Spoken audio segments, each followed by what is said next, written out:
Bonjour, pour la suite de nos capsules vidéo, aujourd'hui nous nous intéressons aux femmes scientifiques et en particulier à Marie Curie.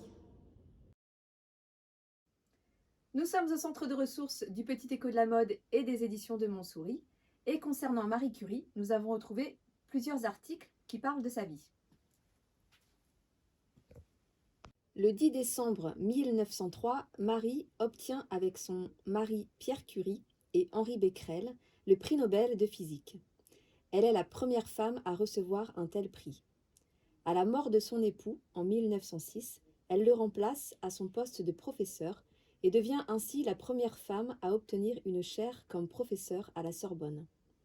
Le 10 décembre 1911, à Stockholm, la scientifique reçoit le prix Nobel de chimie. À l'annonce de la guerre, pour éviter que les Allemands ne s'emparent du radium qu'elle détient, Marie transporte son stock dans un cylindre de plomb qu'elle enferme dans le coffre d'une banque bordelaise. Mi-août 1914, elle met en place, avec l'aide de sa fille, le premier service de radiologie mobile. Ce sont plus de 200 véhicules, les petites Curie, qui se rendent sur le front. Les véhicules permettent aussi de prendre des radiographies des malades, opération très utile pour situer plus précisément l'emplacement des éclats d'obus et des balles et faciliter l'opération chirurgicale.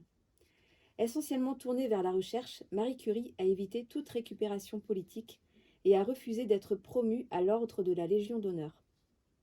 Elle meurt à l'âge de 66 ans, en 1934, atteinte de leucémie, suite à une trop grande exposition aux éléments radioactifs qu'elle étudie depuis 1898. Plusieurs articles concernant Marie Curie ont été retrouvés dans les archives du Petit Écho de la mode. Le premier dans l'almanach du Petit Écho de la mode de 1956, qui revient sur l'année 1906 et qui parle des recherches qu'effectuent Marie et Pierre Curie dans leur laboratoire. Un deuxième article en 1970 qui parle des femmes en général, intitulé « Le sexe fort, c'est la femme », avec une photo de Marie Curie.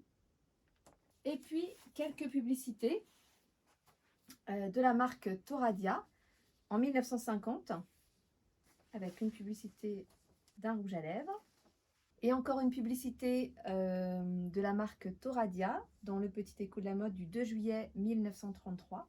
Thoradia était une entreprise pharmaceutique française qui avait la particularité de produire des produits de beauté qui utilisaient du radium et du thorium jusqu'en 1937, profitant du succès des découvertes de Pierre et Marie Curie. Nous espérons que vous avez apprécié ce portrait de Marie Curie. Merci et à bientôt!